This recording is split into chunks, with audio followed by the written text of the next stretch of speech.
Assalamualaikum warahmatullahi wabarakatuh. Ya, berjumpa kembali di mata kuliah keputusan manajerial untuk malam ini. Perkuliahan melalui video pembelajaran ya. Oke, sekarang kita masuk ke dalam pertemuan ke-9 ya. Pertemuan ke-9 ini materinya adalah mengenai hubungan kepemimpinan dengan keputusan manajerial ya. Oke, langsung saja saya share screen terlebih dahulu ya. Sebentar.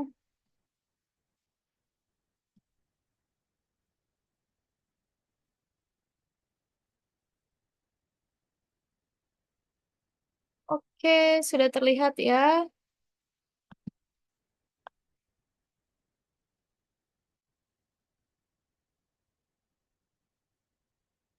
Oke, baik. Slideshow dulu. Ya, baik ya. Terkait dengan hubungan kepemimpinan dengan manajemen keputusan ya. Jadi memang kalau proses pengambilan keputusan itu tentunya tidak terlepas dari pelakunya ya.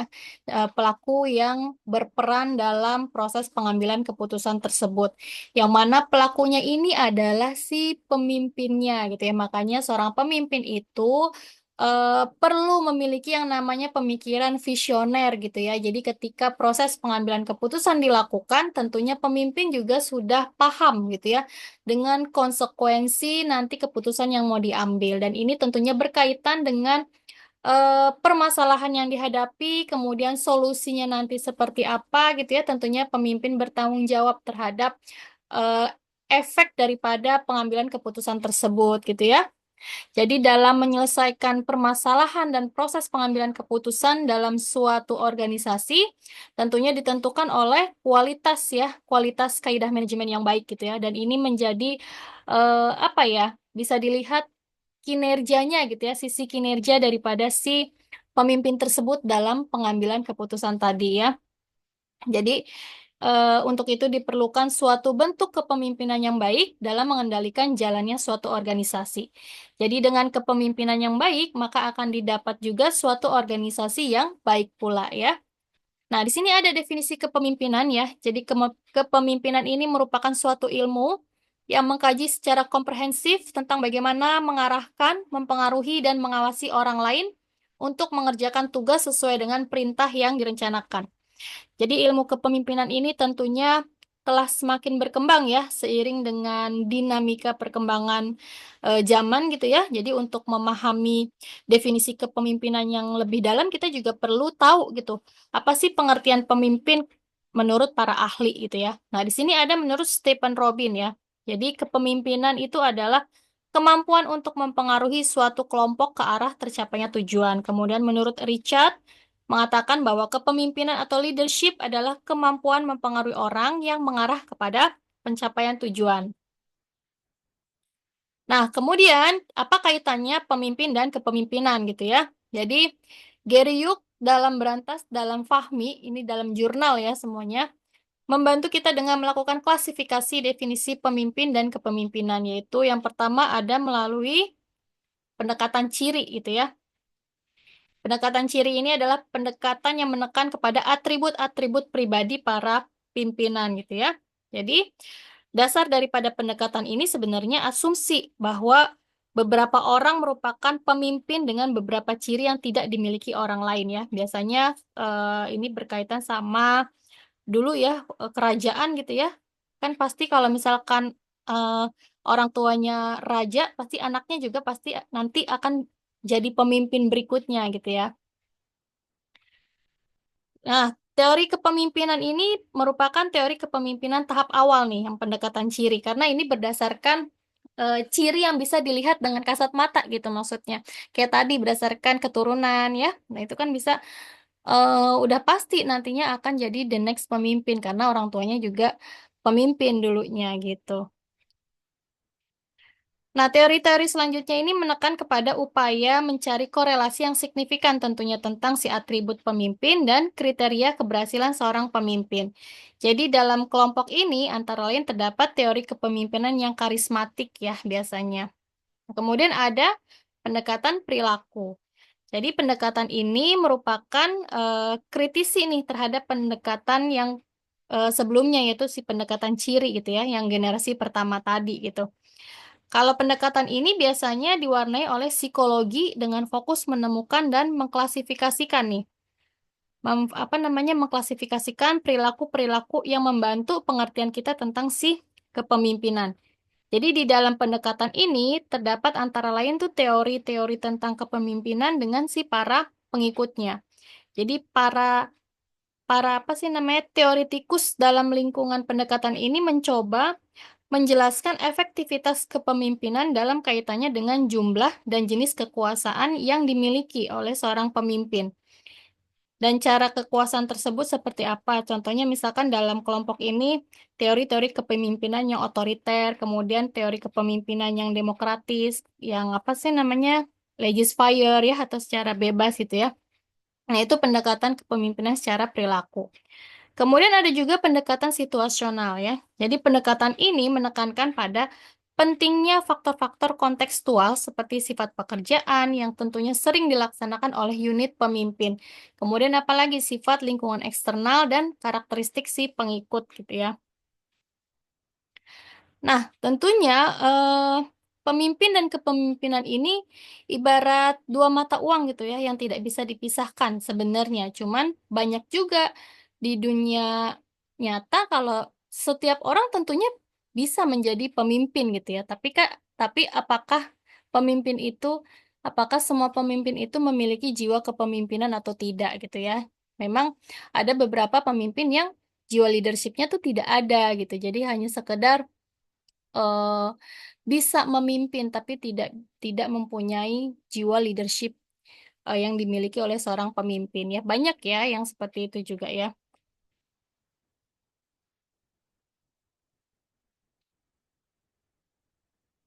Nah, tentunya pemimpin yang baik adalah pemimpin yang dengan gaya kepemimpinannya ini dapat menggerakkan laju organisasinya menuju ke arah yang diinginkan.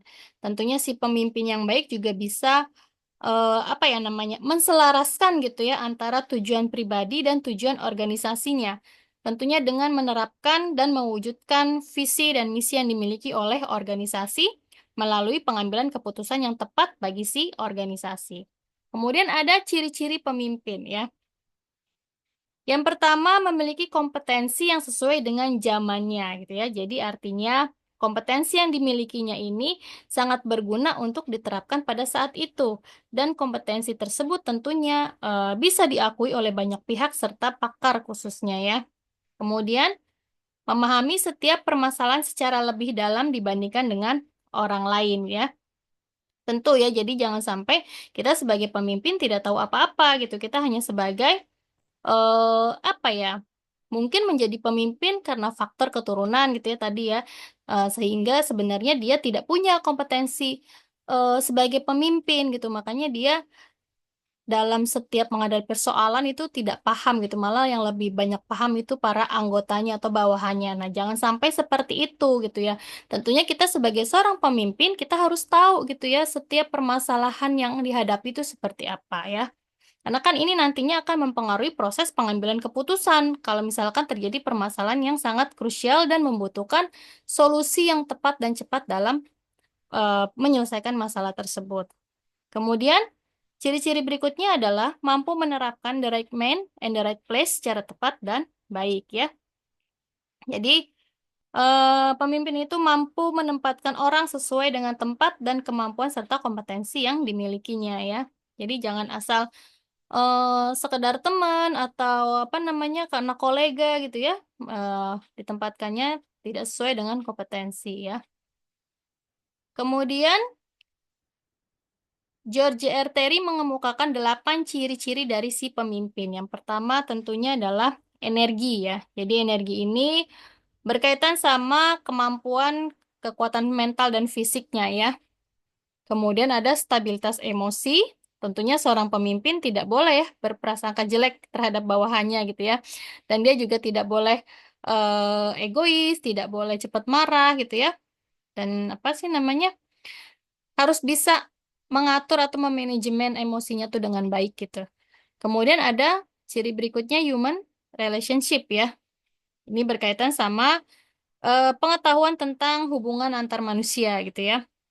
Kemudian personal motivation, ini keinginan untuk menjadi pemimpin ini harus besar dan dapat memotivasi diri sendiri. Jadi gimana kita bisa memotivasi bawahannya kalau kita sendiri tidak termotivasi. Jadi tangki motivasi buat kitanya ini harus full dulu gitu ya sebelum kita memotivasi orang lain.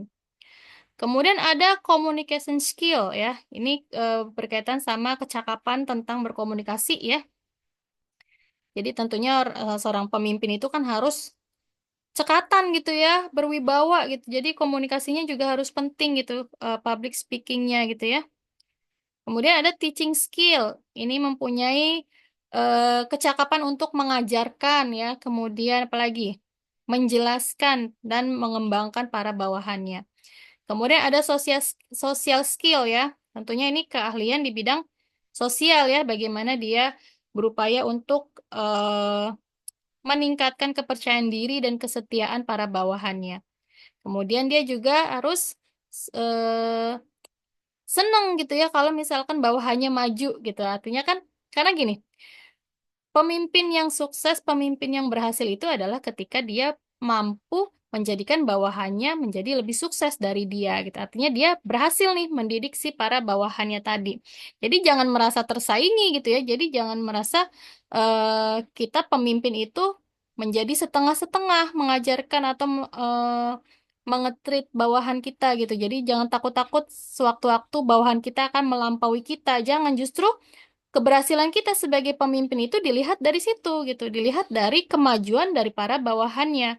Seorang pemimpin dikatakan berhasil apabila mereka mampu mendorong para bawahannya untuk menjadi yang lebih unggul dan lebih terbaik gitu ya. Kemudian technical kompeten ini mempunyai kecakapan untuk menganalisis, kemudian apalagi berkaitan sama merencanakan, mengorganisasikan, terus mendelegasikan wewenang gitu ya, dan proses pengambilan keputusan serta mampu menyusun konsep ya. Nah, itu adalah 8 ciri dari George R. Terry terkait dengan ciri-ciri pemimpin ya. Kayaknya kecepatan ya neranginnya ya. Oke, baik. Berikutnya adalah nilai-nilai kepemimpinan ya. Jadi, tentunya kepemimpinan ini tidak dapat dilepaskan dari nilai-nilai yang dimiliki oleh pemimpin gitu ya. Nah, di sini ada yang namanya teoritik ya. Jadi teoritik ini nilai-nilai yang berhubungan dengan usaha untuk mencari kebenaran dan mencari pembenaran secara rasional. Kemudian ada ekonomis ya, ini terkait dengan ketertarikan pada aspek-aspek kehidupan yang penuh dengan keindahan, kemudian menikmati setiap peristiwa untuk kepentingan sendiri.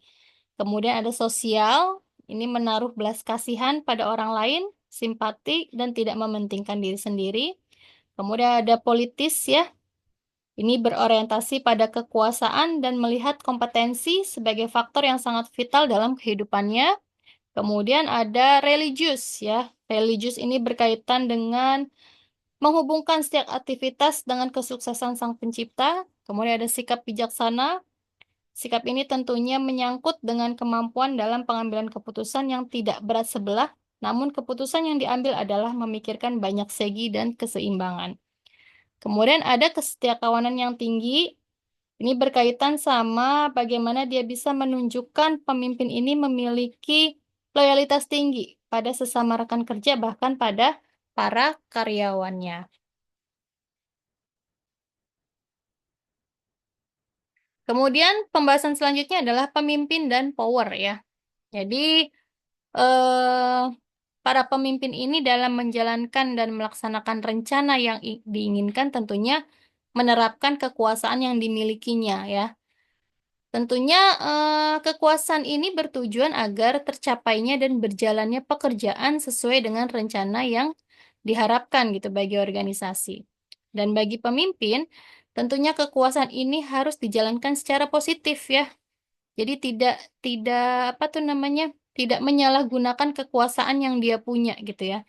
Jadi kekuasaan itu harus dijalankan secara positif, tentunya dengan mengikuti batasan-batasan yang memang diberlakukan dalam dunia kerja gitu ya.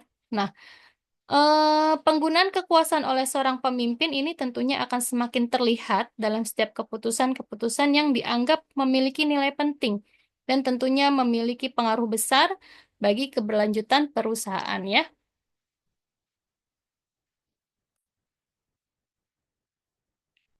Oke. Nah, pemimpin yang ideal adalah pemimpin yang mampu memprediksikan kondisi yang akan terjadi di kemudian hari, serta mempergunakan kekuasaan yang dimiliki untuk melindungi perusahaan dari berbagai kondisi yang akan terjadi di kemudian hari ya. Nah, di sini ada beberapa jenis kekuasaan ya yang dimiliki oleh seorang pemimpin. Yang pertama ada kekuasaan sah ya, legitimate power. Jadi ini adalah kekuasaan yang diperoleh melalui hierarki organisasi. Kekuasaan sah ini adalah kekuasaan yang tentunya diberikan kepada individu yang memegang jabatan tertentu seperti yang didefinisikan oleh organisasi. Kemudian ada kekuasaan balas jasa atau reward power. Ini adalah kekuasaan untuk menunda balas jasa seperti peningkatan gaji, kemudian ada bonus, rekomendasi, promosi, pujian, pengakuan, dan penugasan kerja yang lainnya ya. Kemudian ada kekuasaan paksaan ya. Jadi ini kekuasaan untuk memaksakan kepatuhan dengan memakai ancaman psikologis, emosional, atau fisik ya. Kemudian ada kekuasaan referen. Ini terkait dengan kekuasaan abstrak. Biasanya kekuasaan ini didasarkan pada persamaan, pada peniruan, kesetiaan, dan karismatik gitu ya. Kemudian ada kekuasaan ahli atau expert power. Ini kekuasaan pribadi yang yang didapatkan seseorang berbasis informasi atau seseorang tersebut memiliki keahlian yang dimilikinya gitu ya. Itu adalah terkait dengan beberapa kekuasaan ya para pemimpin ya atau para apa sih namanya atasan-atasan kita tuh ya.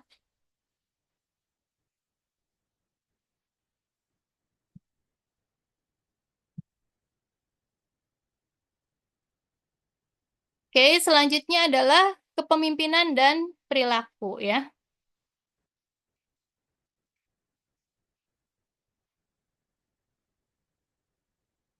Jadi dalam mengembangkan dan memajukan organisasinya, tentunya pemimpin ini dituntut untuk memahami perilaku setiap karyawannya ya. Jadi dengan pengaruh kepemimpinannya, pemimpin ini diharapkan mampu mengarahkan karyawan berperilaku sesuai dengan konsep manajemen yang diinginkan.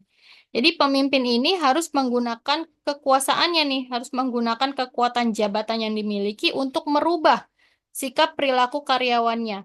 Termasuk tadi memberikan motivasi ya. Jadi yang tadinya karyawannya itu mungkin bekerja hanya sekedar kerja, pulang pagi, terus apa namanya berangkat pagi, pulang sore, terima gaji gitu ya. Nah ini tidak hanya sekedar itu gitu ya. Jadi para pekerja ini pun harus memiliki rasa engage terhadap si perusahaan, ikut peduli dengan semua yang terjadi di perusahaan. Nah ini tugasnya pemimpin nih, memberikan motivasi agar para karyawan itu merasa engage dengan organisasi ya. Makanya si pemimpin ini menggunakan kekuatan jabatan yang dimilikinya untuk mempengaruhi orang-orang yang di bawahnya agar bisa merubah perilakunya sesuai dengan yang diinginkan oleh manajemen ya. Nah, tentunya amatlah sangat merugi nih kalau misalkan organisasi memiliki karyawan yang tidak mengikuti konsep manajemen yang diinginkan ya. Jadi semau-maunya tuh si karyawan ya. Jadi nanti organisasinya juga susah ya berkembangnya gitu ya. Nah, seorang pemimpin dalam mengarahkan para karyawan dalam melaksanakan pekerjaannya ini tidak hanya harus dilakukan atas dasar perintah dan sanksi yang akan diterima, tapi juga seorang pemimpin harus mengedepankan sikap kewibawaan yang teraplikasi dalam bentuk personal power yang dimilikinya gitu ya. Nah, tentunya si personal power ini kan tidak mudah ya didapatnya. Ini merupakan apa ya, proses yang panjang gitu ya, untuk mencapai si personal power ini ya. Jadi para karyawan ini biasanya akan lebih hormat dan kagum kepada pemimpin yang memiliki karakter gitu ya. Karakter yang dimiliki pemimpin ini tentunya tercermin dari sikap dan tindak laku daripada si pemimpin tadi gitu ya. Kemudian berikutnya adalah kepemimpinan dan manajemen pengambilan keputusan. Nah, ini ya, jadi kaitannya pemimpin tidak bisa dilepaskan dari kepemimpinan gitu ya. Seorang jadi pemimpin diawali oleh proses yang tentunya proses panjang yang banyak apa ya namanya? Banyak menghadapi permasalahan ya, banyak berbagai keputusan-keputusan dan tentunya keputusan-keputusan tersebut terjadi berdasarkan ruang lingkup di mana seseorang tersebut ditempatkan gitu ya. Jadi sebuah keputusan manajemen yang baik adalah memahami fungsi manajemen secara mendalam ya. Nah, fungsinya apa aja? Tentunya fungsi yang dipahami adalah fungsi planning ya, kemudian fungsi organizing, kemudian fungsi leading atau memimpin, kemudian fungsi controlling atau pengendalian ya. Jadi, pemahaman fungsi manajemen yang baik membuat keputusan seorang pemimpin menemukan keseimbangannya. Sehingga menghiraukan keseimbangan dalam keputusan manajemen artinya pemimpin tersebut telah menyebabkan keputusan tidak bekerja sesuai dengan fungsi manajemennya. Jadi memang seorang pemimpin ini harus menjaga keseimbangannya. Keseimbangan bagaimana dia mengaplikasikan fungsi manajemen dengan baik gitu ya. Jadi pemimpin ini tidak boleh tuh terlalu menghiraukan keseimbangan dalam proses pengambilan keputusan manajemen. Makanya nanti diakibatkan apa? Bisa menyebabkan pengambilan keputusan tidak bekerja sesuai dengan fungsi manajemen ya.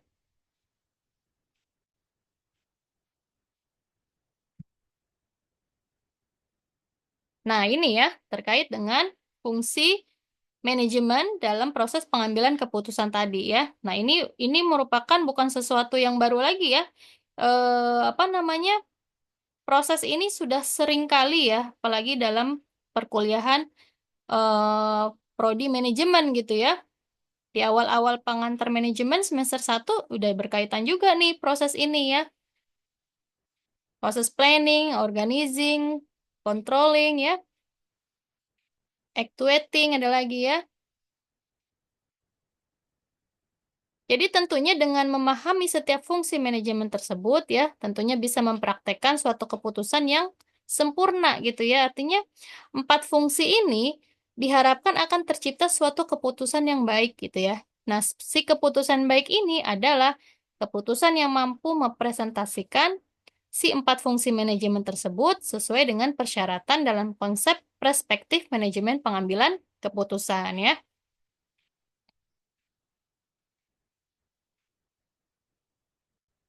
Nah, syarat-syarat ini antara lain keputusan yang dibuat harus baik ya, yang bersifat strategis, taktis maupun rasional, harus berkaitan langsung dengan tujuan dan berbagai sasaran yang ingin dicapai gitu ya. Nah, jadi ini nih, syarat-syarat keputusan yang dibuat ini harus baik. Yang pertama harus keputusan itu harus rasional. Jadi memang keputusan yang diambil harus memenuhi persyaratan rasionalitas, logika yang berarti apa? Menuntut pendekatan ilmiah ya, berdasarkan berbagai teori dan asas yang telah berhasil dikembangkan oleh para ahli tadi ya. Kemudian ada keputusan itu harus ilmiah ya. Jadi memang harus sistematis ya. Kemarin udah belajar kan tahap-tahapan dalam proses pengambilan keputusan ya. Nah, itu terkait dengan ilmiah. Kemudian apa lagi? Tentunya pengambilan keputusan harus dapat dilaksanakan ya. Jadi kalau misalkan tidak bisa dilaksanakan, ya ngapain gitu ya. Endingnya keputusan itu tentu tidak bisa berjalan ya, tidak bisa merubah apa-apa gitu, tidak bisa menyelesaikan masalah ya. Kemudian berikutnya adalah keputusan yang diambil tentu harus dapat diterima, bisa dipahami ya, baik oleh sekelompok pemimpin yang bertanggung jawab atas penyelenggaraan berbagai kegiatan dalam suatu pelaksanaan keputusan ya. Nah, ini ada tipe pemimpin dan manajemen keputusan. Jadi, apa ya? Ada yang harus dipahami nih oleh para pemimpin ya. Jadi, kalau pemimpin yang baik ini kan adalah pemimpin yang mengerti dengan benar gitu ya, di mana dia bisa meletakkan setiap tipe kepemimpinannya tersebut sesuai pada tempatnya ya. Nah, ini ada beberapa tipe-tipe pemimpin ya menurut Bu Cherry Alma ya dalam jurnalnya Fahmi. Yang pertama itu ada karismatik ya. Jadi kalau pemimpin karismatik ini merupakan kekuatan energi daya tarik yang luar biasa yang akan diikuti oleh para pengikutnya gitu ya. Jadi karena memang dia punya apa ya, magnet tersendiri gitu ya.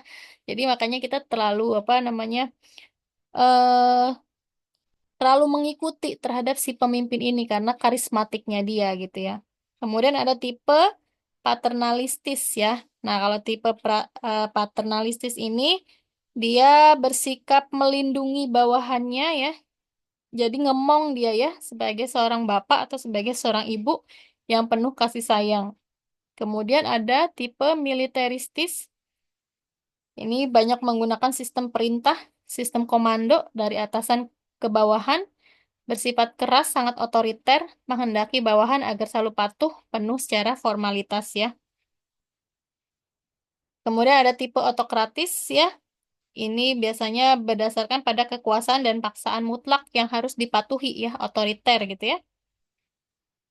Kemudian ada populistis. Populistis ini mampu menjadi pemimpin rakyat, biasanya berkaitan sama nilai-nilai masyarakat tradisional ya. Kemudian ada administratis. Administrasi ini adalah berkaitan dengan penyelenggaraan tugas-tugas administrasi secara efektif. Kemudian tipe pemimpin demokratis. Nah, ini yang paling disenangin ya. Tipe pemimpin demokratis ini memberikan berorientasi pada manusia, memberikan bimbingan kepada si pengikutnya ya. Sebenarnya ada satu lagi ya, tipe pemimpin laissez-faire ya. Jadi ini dia membiarkan bawahannya ini berbuat semaunya sendiri gitu. Semua pekerjaan dan tanggung jawabnya dilakukan oleh bawahan. Jadi lebih ke arah kebebasan gitu ya, memberikan kebebasan kepada bawahannya gitu ya.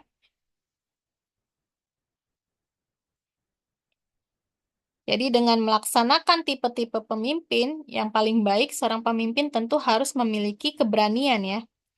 Keberanian atau kekuatan dalam menjalankannya. Karena eh, percuma kalau misalkan kita jadi pemimpin, tapi kita masih mengalami suatu psikologis yang takut-takut gitu ya, artinya tidak percaya diri gitu terhadap tugas yang diembannya sebagai pemimpin gitu. Karena eh, apa ya namanya ya, pemimpin itu kan harus memiliki kekuatan gitu ya. Nah, kekuatan ini kan adalah salah satu pendorong gitu seorang pemimpin untuk mampu bersikap dalam mewujudkan si gaya kepemimpinannya gitu. Jadi jangan sampai kita sebagai pemimpin tapi diremehkan sama para bawahannya karena itu tadi, karena kitanya sendiri tidak memiliki kekuatan atau power yang menunjukkan kalau kita ini seorang pemimpin gitu ya.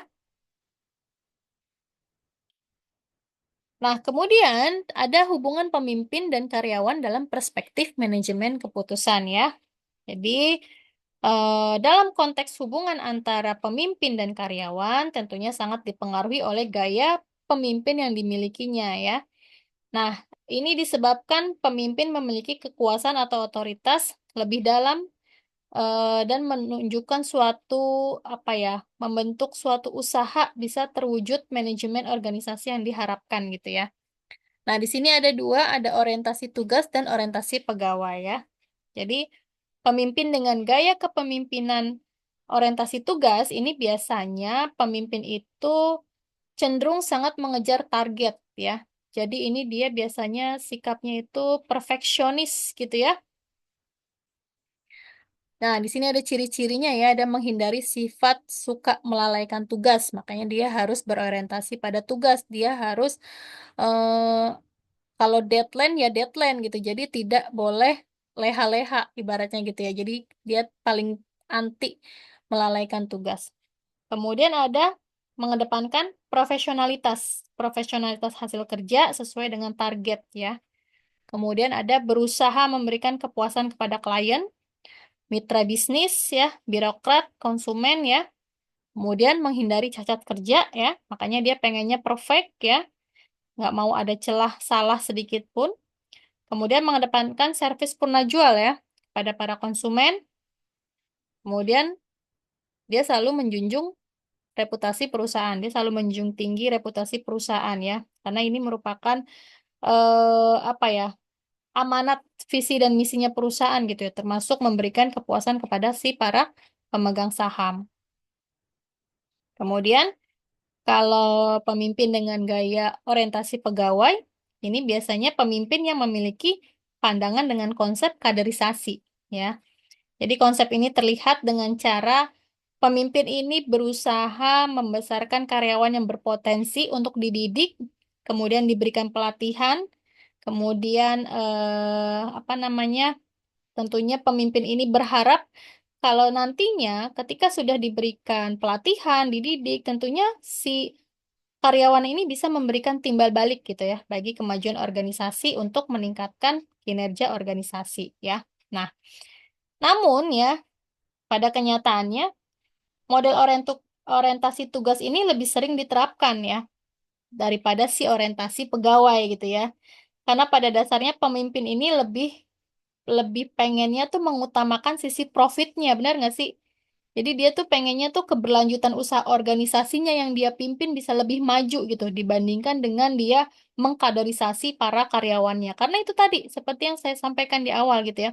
Kadang ada pemimpin tuh yang merasa ketakutan gitu. Ketika dia mulai melakukan pelatihan, melakukan mendidik anak buahnya gitu ya, apalagi anak buahnya yang memiliki bakat-bakat atau potensi terpendam gitu ya. Nah, kadang si pemimpin itu merasa ketakutan akan tersaingi gitu loh. Padahal kan sebenarnya kan eh jangan melihat sisi negatifnya seperti itu gitu. Padahal kan positifnya adalah ketika kita mengajarkan orang lain gitu kan, kan guru yang berhasil itu adalah ketika anak muridnya itu bisa lebih sukses daripada si gurunya gitu kan. Harusnya lihatnya dari kacamata itu gitu.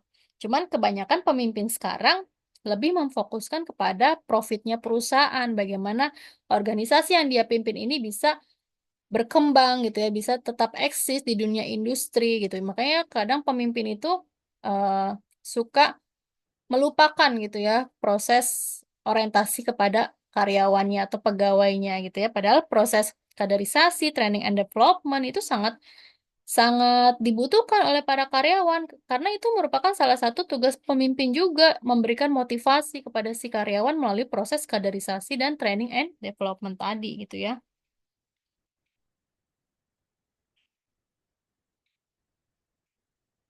Nah, kemudian berikutnya adalah solusi dalam menyelesaikan masalah di bidang kepemimpinan ya. Nah, jadi ini ada beberapa solusi secara umum ya yang dapat diharapkan dalam menyelesaikan masalah utama dalam bidang kepemimpinan. Yang pertama tentu adalah motivasi ya. Nah, itu seperti tadi yang sudah sempat disampaikan. Jadi eh, tentunya membangun dan menghilangkan semangat kemalasan di para karyawannya gitu ya. Karena dengan memiliki karyawan yang rajin, tentunya pemimpin ini bisa menggerakkan organisasi mencapai tujuan visi dan misi yang diharapkan. Kemudian apalagi ada upgrade ilmu ya. Nah, ini tentunya bagi para pemimpin agar selalu upgrade ilmu nih. Upgrade ilmu yang dimilikinya sesuai dengan perkembangan zaman gitu ya. Apalagi zaman-zaman sekarang zamannya AI ya, artificial intelligence gitu ya. Jadi gimana pemimpin ini bisa beradaptasi dengan dunia AI gitu ya. Dengan tujuan tentu perkembangan ilmu yang terjadi setiap waktu dapat terus diterapkan di perusahaan ya. Dan dengan memiliki ilmu yang maksimal, memungkinkan bagi dia sebagai pemimpin perusahaan untuk memiliki wibawa yang tinggi di mata para karyawannya. Kemudian ada bijaksana ya. Tentunya pemimpin yang bijaksana adalah pemimpin yang memiliki jiwa temperamen yang rendah gitu ya. Jadi seorang pemimpin yang memiliki jiwa temperamen yang tinggi ini cenderung sulit untuk bisa memimpin dengan baik. Jadi apa-apa marah ya, apa-apa tidak bisa berpikir secara jernih gitu ya. Karyawan jadi bulan-bulanannya, pelampiasannya. Nah, itu jangan sampai seperti itu ya. Jadi, memimpin suatu organisasi itu harus dilakukan secara tenang dan sabar gitu ya. Kemudian ada menghindari KKN ya. Jadi, pemimpin yang dipilih ini harus bisa jauh daripada si KKN ya, korupsi, kolusi, nepotisme ya. Jadi ya seperti yang dilihat ya pada kenyataannya banyak ya gitu ya yang masih menggeluti dunia KKN ini ya. Nggak usah dibahas lah ya, sudah tahu lah ya siapa. Jadi bagi pihak perusahaan tentunya sangat menjadi penting nih untuk menempatkan pemimpin yang memiliki jiwa dan semangat anti pada KKN ya. Jadi karena jika seorang pemimpin ini anti KKN tentunya diharapkan adanya clean organization gitu ya. Jadi akan berhasil diwujudkan gitu.